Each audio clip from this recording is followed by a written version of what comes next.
Please have a seat. Thank you sir. नाम क्या है बालक आप लोगों का? सर मेरा नाम यूनिक चतुर्वेदी। यूनिक चतुर्वेदी जी, कहाँ से हैं आप? सर प्रतापगढ़ से। प्रतापगढ़ से हैं। एंड आप? अभिषेक वर्मा। अभिषेक वर्मा जी, कहाँ से हैं आप? कैलाहट मिर्ज़ापुर से हैं। ठीक है, तो यहाँ कैसे आना हुआ, किस संबंधित आप आए हैं यहाँ पे? यहाँ आपका वीडियो देख कर पहले से। अच्छा, वीडियोस देख के आए हैं, यूट्यूब चैनल से प्रमोट होकर, और वहाँ से टीचर से पढ़ के आप यहाँ पे आए हैं। एंड आप यूनिक जी, आपको कैसा लगा, पता चला ये एग्री कोचिंग प्रयागराज के बारे में? सर ये क्या कहते हैं, ऑब्वियस चॉइस थी, क्योंकि हम लोग के यहाँ जो भी ग्रेजुएट होता है सब तैयारी करने के लिए प्रयागराज ही आते हैं। अच्छा। और पता चला कि कोचिंग की ब्रांच प्रयागराज में भी है, तो कि चंडीगढ़ जाने से तो पास में ही था, घर से भी पास में हो गया। और जैसा कि ठीक है, आइए, स्वागत है आपका एग्री कोचिंग प्रयागराज में। बच्चों, आज का ये काउंसलिंग है जहां हमारे बीच अभिषेक वर्मा जी हैं जो मिर्ज़ापुर चुनार से हैं, एज वेल एज हमारे साथ यूनिक चतुर्वेदी जी हैं जो प्रतापगढ़ से हैं। और ये आए हैं, आज के इस वीडियो में हम आपको बताने वाले हैं कि ऑफलाइन बैच में जब बच्चे आते हैं तो उनकी काउंसलिंग कैसे होती है, एडमिशन्स कैसे होता है। तो पहली प्रक्रिया बेटा है हमारे यहाँ, आप एक इंक्वायरी रजिस्टर यहाँ पे फिल करनी होती है। बच्चे जब यहाँ पे चल के आते हैं तो एक इंक्वायरी रजिस्टर फिल करनी होती है। तो इनकी इंक्वायरी रजिस्टर अभी हम फिल करवाएंगे और उसके बाद ये सारी चीज़ें हम इनसे डिस्कस करेंगे। तो आइए, वीडियो आपका डिले ना जाए, इसके वजह से वो इंक्वायरी रजिस्टर को सॉर्ट करके पहले की प्रक्रिया को हम शुरू करते हैं। जैसे ये हमारे पास एक छोटा सा पॉम्पलेट होता है जहाँ पे हम बच्चों की काउंसलिंग करते हैं, उनको सारी चीज़ें समझाते हैं। तो सबसे पहले हम आप लोगों से जानना चाहेंगे कि आपका शुभ नाम? यूनिक चतुर्वेदी, और आपका जो नाम है वो है अभिषेक वर्मा जी। आप लोग किस कोर्स के रिगार्डिंग यहाँ पे आए हैं? हम AGTA के लिए AGTA की कोर्स के लिए आप आए हैं, ओके। और आप सर यूनिक जी? सर हमें कंप्लीट एग्रीकल्चर पढ़ना है। आपको कंप्लीट एग्रीकल्चर फुल जो सिलेक्शन गारंटी बैच है, ठीक है, तो सिलेक्शन गारंटी बैच है। तो आइए हम सबसे पहले बताते हैं, जैसे देखो BSc एग्रीकल्चर का जो ये बेटा कोर्स है ना, हो सकता है आपने इस कोर्स को शौक़ से किया हो सकता है आपने किसी से सुना हो कि अपॉर्चुनिटी बहुत अच्छी है, तो ये मान के आपने BSc एग्रीकल्चर कर लिया, और उस समय आपकी उम्र 16 साल 17 साल ऐसे कुछ रही होगी, तो बहुत ज़्यादा एक्सपीरियंस आपने नहीं किया होगा। जैसा आपको अच्छा लगा वो सारी चीज़ें आपने पूरी कर ली, तो ओवरऑल आपने BSc एग्रीकल्चर फाइनल कर ली है ना। अब यहाँ पे दो डाउट आता है बेटा, जैसे एग्रीकल्चर एडुकेशंस जो हमारे इंडियाज़ में प्रोवाइड करी जा रही है वो दो साइड से करी जा रही है। फर्स्ट जो है वो बेटा वो ICR के अकॉर्डिंग होता है, and second one is non ICR, है ना। पहला क्या है ICR, जो गवर्नमेंट यूनिवर्सिटीज़ होती हैं, अलग अलग स्टेट की अलग तरीके होते हैं। जैसे आप सेंट्रल की बात करोगे तो CUET के थ्रू होते हैं, यूपी स्टेट की बात करोगे तो यूपी कैटेट के थ्रू होते हैं, MP स्टेट की बात करोगे तो MP पैट से होते हैं, या फिर आप बिहार स्टेट की बात करोगे तो बिहार कंबाइंड से होते हैं। तो इस तरह से वो जाते हैं। बट बहुत सारे स्टूडेंट्स हैं जो किसी कारणवश एडमिशन नहीं हो पाता है ना, दिक्कतें आ जाती हैं, तो उनके लिए एक सहारा हो जाता है प्राइवेट कॉलेज जहाँ पे नॉन ICR की होती है। तो बच्चों को बड़ा डर सा होता है कि वो ICR कॉलेज से हैं और नॉन ICR कॉलेज से हैं। तो मैं आज आपको क्लियर करके बता दूंगा कि ICR और नॉन ICR में बहुत ज़्यादा फ़र्क नहीं है। फ़र्क मेहनत की और काम चोरी की है। अगर आप मेहनती हैं, अपने लक्ष्य के लिए निरंतर प्रयासरत हैं, सुबह शाम दिन रात एक करके अगर आप एडुकेशंस बहुत अच्छे से कर रहे हैं, तब फिर आपको ICR और नॉन ICR की दिक्कतें नहीं होने वाली है। आने वाले टाइम में जो भी वैकेंसीज़ आएंगी वहाँ पे सारे के सारे लोग एलिजिबल होते हैं, जैसा देखा जा रहा है। हाँ, कुछ दिन पहले की बात करें तो जब ICR JRF का पेपर होता था वहाँ पे एलिजिबिलिटी नहीं हो पाती थी, पर नाउ अब एलिजिबिलिटी जो है वो सबकी हो गई है ना। ICR से हो फिर भी, नॉन ICR से हो फिर भी, आपके पास दम है तो पेपर में बैठिए, मार्क्स को लाइए और क्वालिफाई होके जाइए। तो आइए इस यात्रा में फिर हम आपसे बात करेंगे। जैसे BSc के बाद बेसिकली आपके पास 2 और 3 विकल्प हो जाते हैं। वैसे विकल्प तो बहुत ज़्यादा हैं, पर करियर को देखा जाए तो 2 3 4 विकल्प जो हैं ये बड़ा नेचुरल सी बातें हैं कि BSc हमने कर लिया है तो BSc के बाद हमें कहाँ जाना है, MSc AG की तरफ जाना है ना।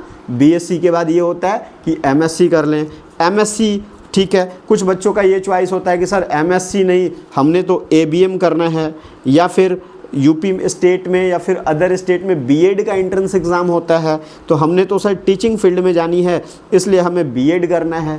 तो एमएससी और उसके इक्विवेलेंट में आप एबीएम कर रहे हैं, या फिर बीएड की प्रिपरेशंस करके बीएड में एंट्री ले लेते हैं, तो आप टीचिंग के फील्ड में जाते हैं। तो इस तरह की बहुत सारी चीज़ें हैं। या फिर कुछ ट्रेनिंग्स वगैरह, जैसे फिशरीज़ के लिए केवीके से जाके कुछ, या फिर बी कीपिंग, जो मधुमक्खी पालन का आजकल में ट्रेंड है, तो बच्चे कुछ ट्रेनिंग्स वगैरह लेके प्रोवाइड करके एक इंडिविजुअल सेक्टर्स में एंट्री कर जाते हैं।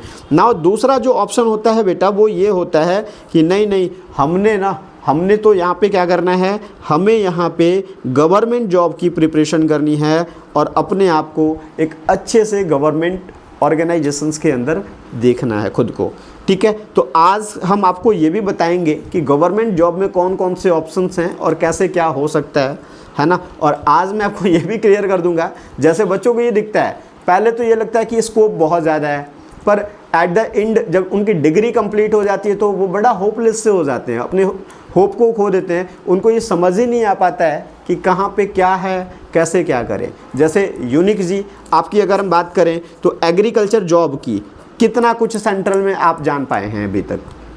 सर हम तो दो ही चीज़ें जानते हैं बेसिकली, एक यूपीएससी के थ्रू होता है, यूपीपीएससी और यूपीएससी, हाँ करेक्ट, और दूसरा क्या कहते हैं एडीओ और एएफओ की जॉब, एडीओ और एएफओ की जॉब होती है।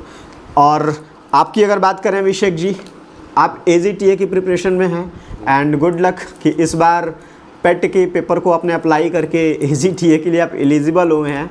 बट बहुत सारे ऐसे स्टूडेंट हैं जिनकी चाहत तो थी और प्रिपरेशन में भी थे, पर किसी कारणवश वो पेट के पेपर में बैठ नहीं पाए और उनकी हो नहीं पाई।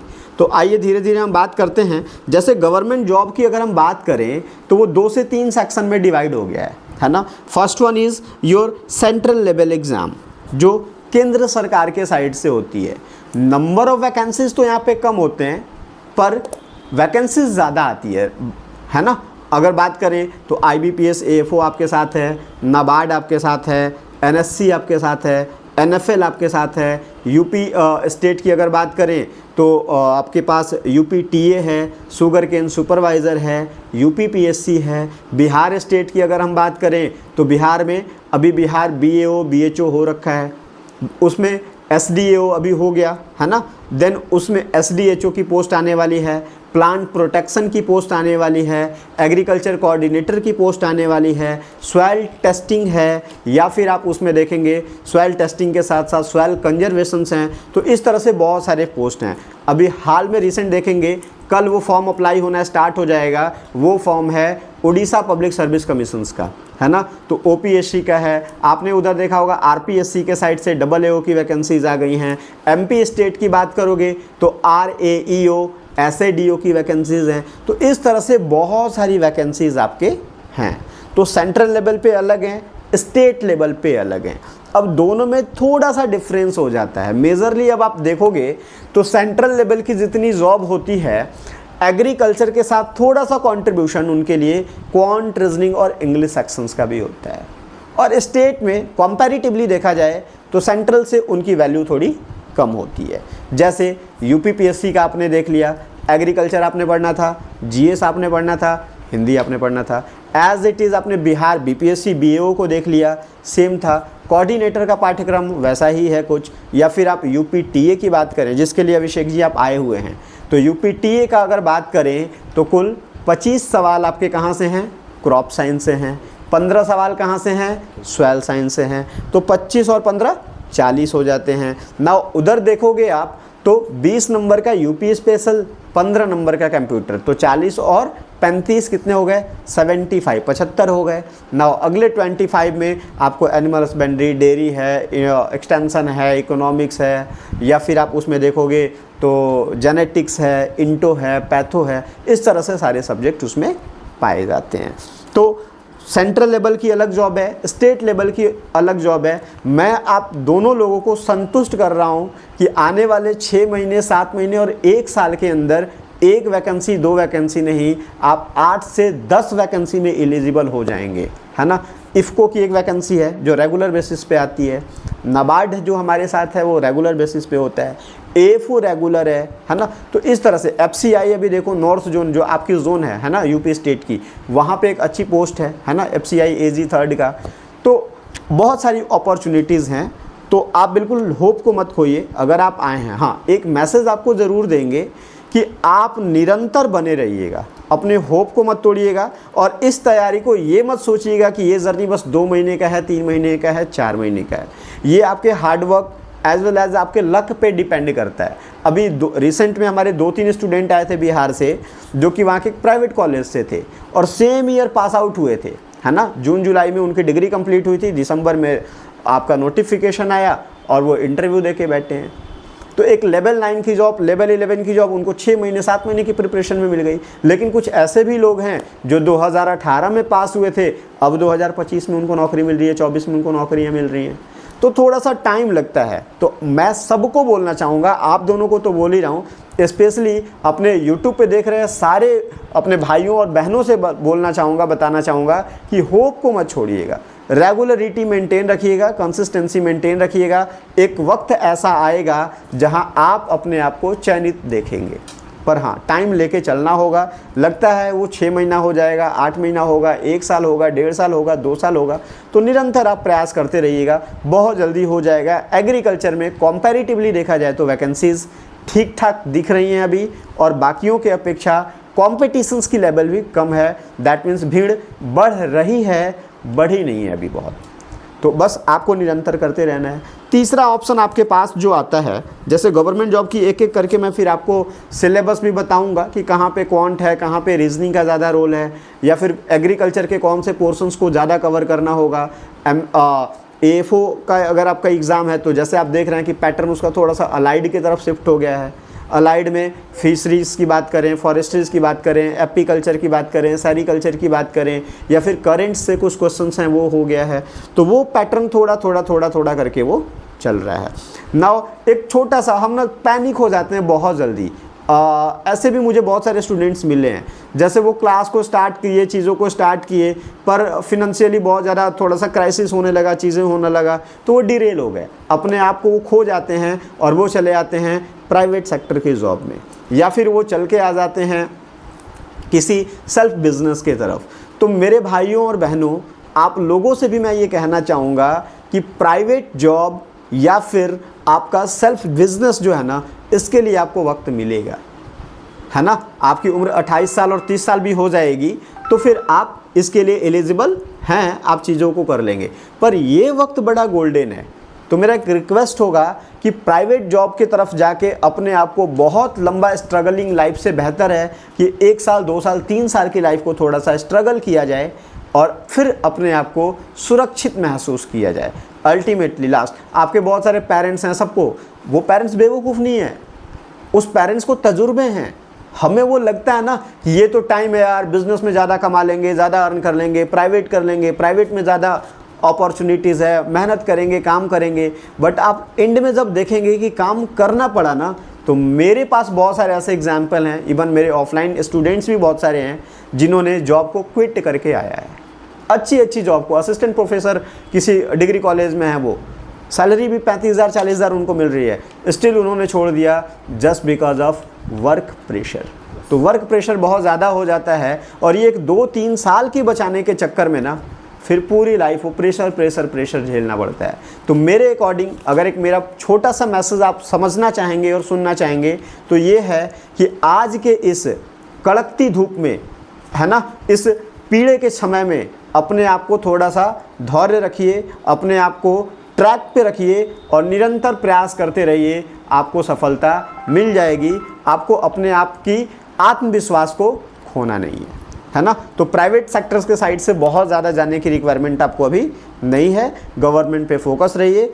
2027 तक एक गोल्डन टाइम है जहाँ पे बहुत सारी वैकेंसीज आपको देखने को मिलेगी। तो इस तरह से आप करके पूरा करते रहिए, है ना। प्राइवेट के भी ऑप्शंस हैं, मैं आपको बताऊंगा, पर मैं अभी आपको वहाँ लेके नहीं जाना चाहता। स्टिल आपको रिक्वायरमेंट है तो पर्सनली मुझसे कांटेक्ट करिएगा। मैं बहुत सारी एजेंसीज और बहुत सारी NGOs हैं और बहुत सारी सीड्स की कंपनी हैं या फिर बहुत सारे ऑप्शंस हैं जहाँ पे आपके लिए ऑल्टरनेट ऑप्शन है। तो आप एग्री कोचिंग प्रयागराज को संपर्क कर सकते हैं, ये सारी चीज़ें आपको वहाँ पे उपलब्ध मिल जाएगी। फिलहाल मैं पूछना चाहूँगा यूनिक चतुर्वेदी जी और अभिषेक वर्मा जी, आपको और कहीं पे कोई डाउट है, कुछ सिलेबस जानना चाहते हो, पैटर्न जानना चाहते हो, एग्ज़ाम के बारे में जानना चाहते हो, या फिर कुछ ऐसा पोर्शंस जहाँ पे आपको थोड़ा सा कन्फ्यूज़न हो, तो प्लीज़ वेलकम है, आप अपनी बातों को रखिए। और मुझे ऐसा लगता है कि आपकी उस सवाल से मेरे बहुत सारे स्टूडेंट्स जो यहाँ पे उपलब्ध नहीं हैं तो वो आज फील करेंगे और उनकी भी उत्तर यहाँ पे उनको अपने आप मिल जाएगी। यूनिक सी सर हम क्लियर हैं? क्लियर हैं? लॉक किया जाए। तो यही आज की प्रोसीजर थी। बाकी आगे की जो आपकी कड़ियाँ होंगी, जो बातचीत करना होगा, जो भी क्वेरीज होगा, यहाँ ऑफलाइन में आपको सारा कुछ प्रोवाइड करवा दिया जाएगा। आप आएंगे तो जस्ट क्लासरूम के ऊपर में लाइब्रेरी भी है ना, आप अभी जाके विज़िट करिएगा, देखिएगा, तो एक शांत सा वातावरण और माहौल मिलेगा जहाँ एग्रीकल्चर के सारे विद्यार्थी हैं। नीचे आपके हम फैकल्टीज़ मेंबर और पूरी टीम रहती है, जहाँ पे आपको डाउट्स जितने होंगे, जो भी प्रॉब्लम होगी वो आइएगा। और लगभग 200 मीटर से 500 मीटर की दूरियों में आपका क्या हो जाता है, पीजी हम अरेंज करवा देते हैं। तो ईज़िली आप यहाँ पे आके एक एग्रीकल्चर स्टूडेंट्स के बीच में अपने तैयारी को कंटिन्यू कर सकते हैं और अपने भविष्य को उज्जवल बना सकते हैं। तो आइए, आप सभी के उज्जवल भविष्य की शुभकामनाएं, है ना। आप निरंतर प्रयास करते रहिए, सफलता ज़रूर मिलेगी। धन्यवाद।